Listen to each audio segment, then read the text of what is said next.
On today's show, The Cavs have dropped 3 straight. Time to panic, or will they retain that number 1 seed? out west, will Portland make the playoffs?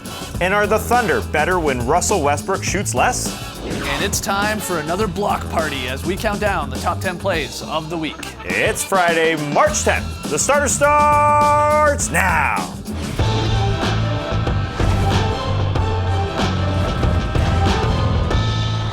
Good evening, Sweet World, and welcome to the Starters. Shout out to everyone joining us either on NBA TV or a little bit later on YouTube. We're very, very happy to have you. I'm Jay Skeets, and alongside me, as always, Tess Millis. We've got lots of time to talk here. It's going to be a long opening segment, real long. Slow down. To his right, the international man of mystery, taking it to the max, Lee Ellis. Friend. Yeah, nice. Last, certainly not least, over there, it's the bearded one.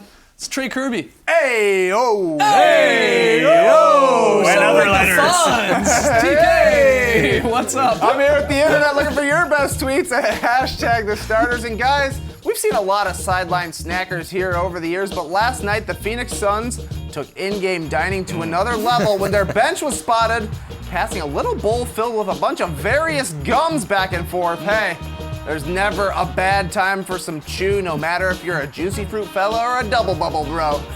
But this brings us to today's question. What's the best sideline snack? Remember, these should remain light and kind of healthy-ish. That's why I'm starting with Lee's favorite food, bananas. Yeah. Though I did hear that Lee is no longer the highest potassium member of the starter. He still loves it, but you could also have a nice cup of Rudy Yoguer or even a PB&J sandwich.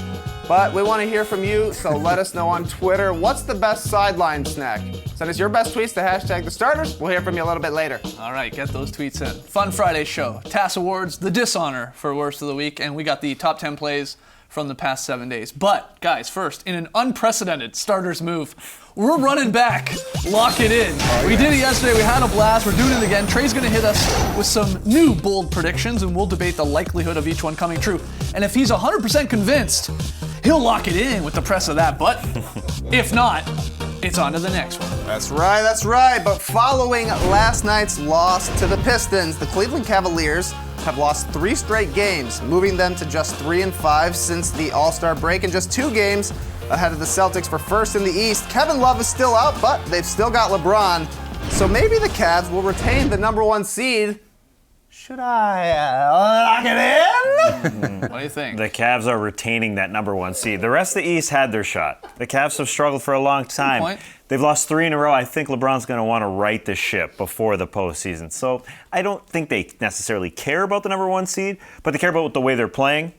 And they've lost 3 in a row. I do think the past 4 months is when the rest of the Eastern Conference had their shot at grabbing that number 1 seed. I think it's over. I think this is the Cavs. We know how powerful and potent they can be offensively, but it's on the defensive end right now. They're just conceding too many easy baskets and easy points. Teams are just sort of walking into the paint and scoring pretty easily. So I'm not that concerned because I think when the Cavs are at their best offensively, not many teams, especially in the East, can run with them. And I think that's what's going to happen. JR came back last night. Was his first game. He was a bit rushed. They've got to sort of incorporate him back in. Kevin Love, we don't know exactly when he's coming back. So there's a few little adjustments to be made, but there's still plenty of time before now in the playoff starts. Pistons played a great game last night too. You know, one of their better games from the last couple months. Reggie Jackson looked good, Andre Drummond looked good. The Pistons seemed to play the Cavs pretty well. I mean, obviously they matched up last year in the playoffs.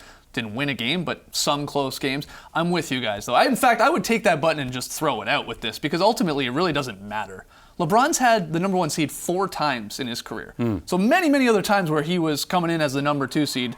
And usually he was still going to the finals because remember the Hawks had the number 1 seed there before, you had the Pacers there once upon a time, the Bulls a couple times. Like, it doesn't really matter. But Tass, I think you're spot on. There were some great opportunities over the last couple months for either the Celtics, the Wizards, the Raps to go and grab it, and none of them did. And it's still going to be there for the Cavs, I think, come the end of April or mid-April, I should say. Yeah, none of these other teams have been rolling, and I think that's why you shouldn't worry about the Cavs, because the Celtics are 5-5 over their last 10. They just haven't been spectacular.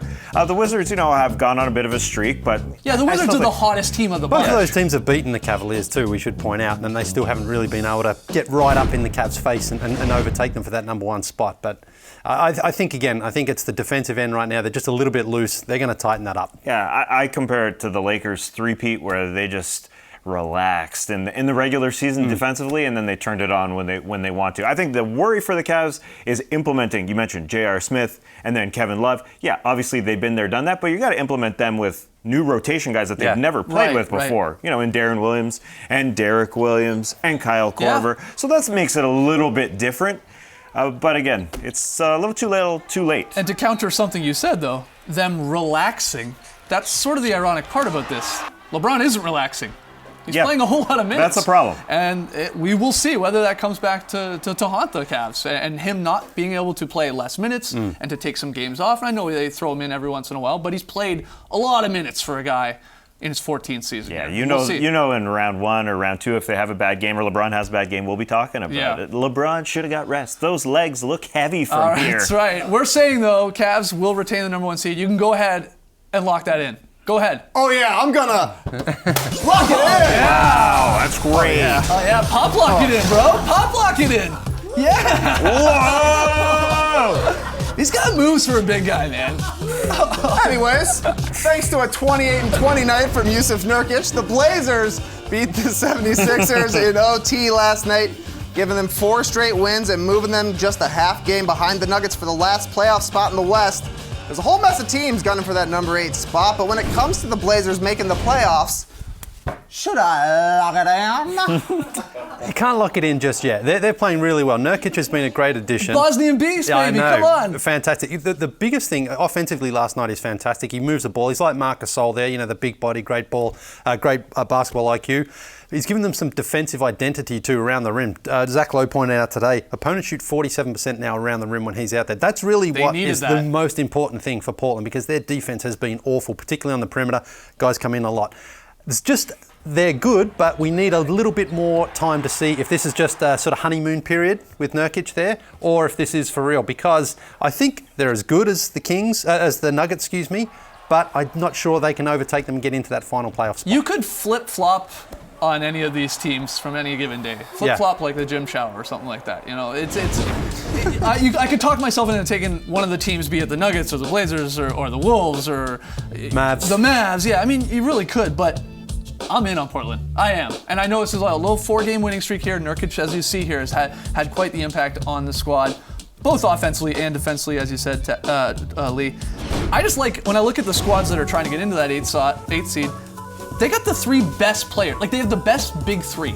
They really do. Because you got Lillard, you got McCollum, and now you've added Nurkic, who's, you know, like 17-9 since he's come over. Yeah, they don't play much defense for the most part, but I think it will be enough. I am locking in the Blazers as my 8th seed. I'm going to do it. Let's not get too excited. No, I'm doing it. They could definitely take it because they've got an easy sked the rest of the way. That being said, since they got Yusuf Nurkic, their sked has definitely been cupcake. And their defense has not been good. They beat the Thunder twice? Yeah. They're 5 wins. They beat the 7th seed in the Western Conference twice, and the 13th, 14th, 15th seed in the Eastern Conference. That's who they beat. Okay. And their defense is the 23rd best defense since they picked up Yusuf Nurkic. The number is okay at the rim, but their D hasn't been that great. Their offense has been good. Yusuf Nurkic is reborn. He was a backup player. Now he's a starter. He looks like a different player. He looks good, and their sked is extremely easy. So they could definitely get it. Yeah. But I just wouldn't get too pumped about this team. Look. That's the trade of the deadline. You know, it is. I mean, the fact that this we is thought what the Cousins Blazers would did. work better for the Pelicans, but the mini trade of the deadline is that deal trading Plumlee for Nurkic. This is what the Blazers did last year, though. They got better as the season went on, and I just think that's what's happening here. At the same time, their schedule has been nice and cupcakey. Well, speaking of their schedule, they do play the Nuggets in Portland late in this month, and whoever wins that gets a tiebreaker out of those two. So it could come down to a game, just one game. I'm taking Dallas. I'm taking Dallas so he's for going that Dallas. spot. I'm saying Blazers. You said what are you Dallas. saying? Don't go back on it. You're saying Dallas. So okay, we're telling you not to lock it in. Denver? Yeah, it's going to be a great race. It's going to be one of those 3. I'm gonna not lock this one in. It's impossible to know. There's too many teams going for that number 8 spot right now. If I had my own button, I'd be pressing it right now. Well, that's why I got the button. I know, man. Anyways, just the night after his Thunder took an L when he scored a career-high 58 on 39 shots, Russell Westbrook led OKC to a win over the Spurs last night on a more balanced 23 points on 21 shots. The team is just 4-8 when Russ takes 30 or more shots. So it seems like the Thunder are better when Westbrook shoots less. Should I lock it in? Well, yes, but you could also just say the Thunder are better when Westbrook gets some help. Yeah, but and that's what he got last night. But I think went after that route yesterday because they lost 4 in a row. He said, let's try something different. I'm going to get everybody involved. And you can see that. And he can get his own shot anytime. Yeah. I mean, that's clear. He draws the defense, and good defensive teams are going to gear up against him in the postseason. You got to get everybody else involved. I think that helps everyone, and it gets teams off guard. You said that stat. When he shoots 30 or more times, they're 4 and 8. I mean, I think it's clear. But when he shoots between 20 and 24 times, they're 16 and 6. I think it's just simple basketball. Everybody likes to play more when they touch the basketball. I They're agree. more in tune. They just, these guys can't get their own shot, and that's clear. A lot of them. Victor Oladipo and Enes Kanter, I believe, mostly can. But the other guys like Sabonis and Robertson, Westbrook is going to just create so much space. Just get those guys involved by letting them shoot. And he can get his own shot at any time. I think it helps him in fourth quarters to save those legs, to get those other guys some shots. Less is more. I mean, I think that's the thing. You mentioned it there. If guys get a touch early on, they become more focused defensively and they become more focused offensively because they feel they're more involved. But when he's going down, charging down sometimes and shooting a lot, other guys do tend to tune out a little bit. We've seen this before with other players, and it's important that he understands that these guys, even if they aren't great shooters or not, you've still just got to at least make them feel they're involved in the offense. And last night was one of the best team performances against a very good, red-hot Spurs team. Oladipo chipped in 20. You had your big guys doing, nearly double-doubles. Doug McDermott threw in 11. Royce Young had a great article, right, on Westbrook's game last night and his season, obviously, and he put it well, I thought, when it comes to Russ. It is a chicken or an egg thing here. It really is, because is he passing more because the team is playing better, Royce wrote, or is the team playing better because he's passing more? You know what I mean? It's like, which one is it? Because I think Westbrook decides, I think he's always trying to get guys involved, but then there are times when those guys aren't scoring where he's like, I got to take over here. I got to try and go like Kobe and just try and win his game himself. I think he played more point guard yesterday, more traditional point guard yesterday. I think he got closer to the defense and he said, all right, I want my guys to help me out. I think he just passed more yesterday. I think the shot number just has to come down a little bit. I think it helps, and the stats say it. Eggs, chickens, roosters. Yeah. Like the stats say, shoot a little less. In Westbrook's 6 highest scoring games, the Thunder are 1 and 5. The stats also say when you get a triple double, we usually win. So go do everything for us. Well, really? It's when the assists are higher is when the numbers when he has 10 or more assists, the Thunder are 28-9, but 8-20 when he doesn't. My point is numbers. Yeah, my point is he's not always like those assists. Where's Schumann when you need him? A part of the assist. These are all right. A part of the assist is a guy hitting the shot. Yeah, of course. And so just because his assists are low, that game doesn't mean he wasn't passing the ball. It may just mean his guys weren't knocking down shots. Well, I think the shot numbers, the shot numbers have to come down a little bit. I think this is the year of angry Russ. I think next year he looks at it and says, I'm going to get guys more involved. This year he wants to shoot a lot. I think he's getting guys involved fine, but all right. Well, we're locking it in, and we all agree ultimately. Oh, if we're locking it in, then I'm gonna. Yeah. Lock it in! Oh yeah. Oh yeah. Lock it in. Lock it in. Lock it in. Lock it in. All right, quick break. When we come back, TAS awards the dishonor for worst of the week. Where are we going? Not Dwayne. It can't be Where Dwayne. are we going this week? He didn't even play. Not Dwayne.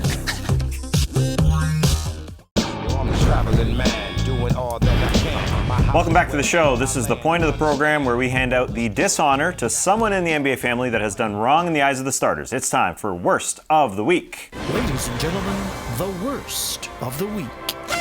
This week's Worst of the Week is Dwayne Wade. Tuesday, Dwayne Wade rented out a Waffle House for 3 of his teammates and himself. You might think, that's a nice move for a vet to take out his young fellas. Well, one can eat in the Waffle House with other people there. It is a Waffle House. What about everyone who must stand outside and wait for these guys to finish? On National Pancake Day of all days. People want their scattered, smothered, and covered. Hordes and hordes of people. And there are only 4 bowls. Just grab a booth. I understand these booths are small, but come on. You can grab 2, grab 4. There aren't any rules in a Waffle House, as seen with Bobby Portis bringing in his own apple juice and orange juice in Wade's Snapchat. Eating with the people is part of the Waffle House experience. Not that guy, though. These are times when we all must be inclusive, not exclusive. Dwayne Wade, a wonderful man, but your worst of the week. Well, hold hold on. He's Dwayne Wade. Mm-hmm. He sits down in a Waffle House. He's not going to be able to eat his waffles.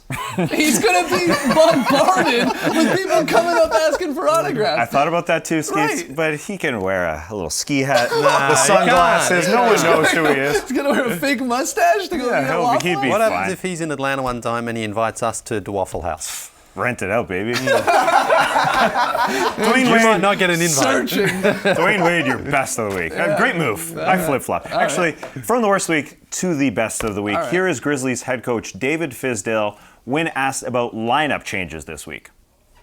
What I'm supposed to do, settle for mediocrity and stay in a 500 mode and not do anything and just be okay with that? That's the problem. The whole image of this group is that that's been okay, and if we're underdogs and we don't win it, that's okay. No, I won't settle for that. I'll continue to shuffle until I find something that works best to give us the best chance to hold the trophy. And if people don't like it, they can kiss my Whoa! I love it. You loved it. Yes, I don't like people putting the Grizzlies in the box. I think Of just they like should, what, being a scrappy being that team that mediocre gets out of the 50-win first team that round. gets bounced. Playing for the Dreams, championship. hopes. Go get it, stuff. David. Worst of the week and best of the week. Gotta love it. All right, quick break. When we come back, top 10 plays from the past 7 days. Don't go anywhere. You're watching the starters.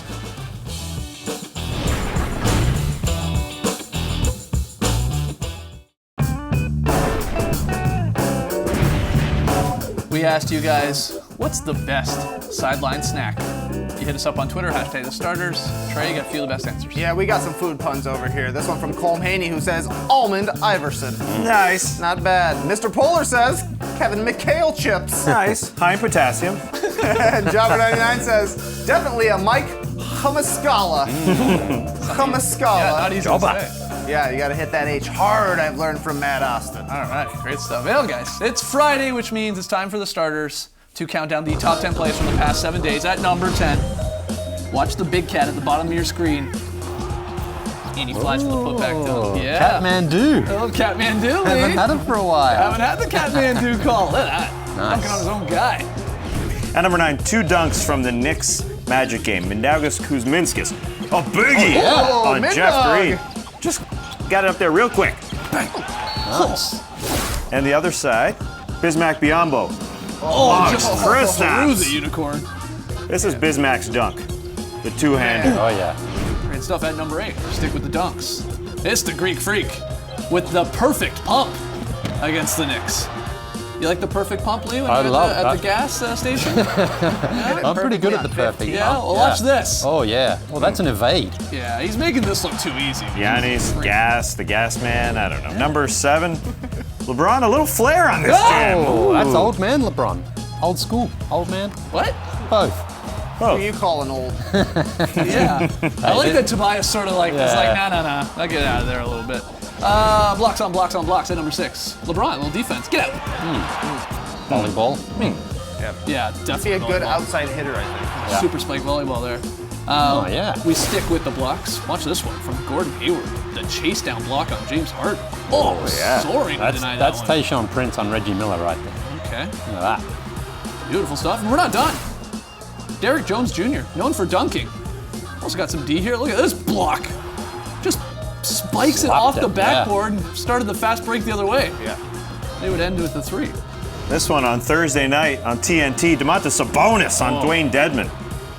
That angle isn't as good as that angle, which yeah. isn't as good as This is the this money. angle. This is the money shot. Dwayne Oh. Dedman killed him. At number 4, Kyrie Irving, the bus driver, going coast to coast here, showing off a little bit of everything. Oh, we got a dunny dunny ball, ball, yeah. Look at through the legs, why not? Little fake, hey! That's the Chris Paul right there. He's got that unbelievable little English when he gets it up on the rim. And it would drop. JR loved it. Nice suit. At number 3, the Suns tie the game here. 4 seconds remaining. The Celtics have a chance to win the basketball All right. game. No timeout called. Isaiah's going to bring it up. Oh, no, they lose the ball. Tyler Ulis for the game. Let's go! And everyone goes crazy. What an ending. Yeah. Look at the step back. It's Step nice, back, though. real quick It's step back. nice. Very nice. In Suns win. Isaiah's face. Suns win, Jeez. Suns win. At number 2, Kawhi Leonard. Yeah, he's in the MVP conversation, people. Hits a huge off-balance three. That's the offense. Let's follow it up with some defense from the claw against Harden again, featuring in our top 10. Not the way you want to. That was the three that blew Manu Ginobili's mind. Manu. Oh, my head. And then the D. I love this shot. Oh, yeah. Straight pin it. Yes, he is in the MVP running. Confirmed. But the number one play this Bucketing. week is Dirk Nowitzki reaching the 30,000-point milestone I for like his this. career. I like this. This is the straight one-legged Dirk fade that we all know and love, giving him 30K, number 6 on the all-time scoring list. Beautiful. Congrats again to Dirk. 30,000 points. No joke. All right, final break here. When we come back, Lily hits us with a very solid play.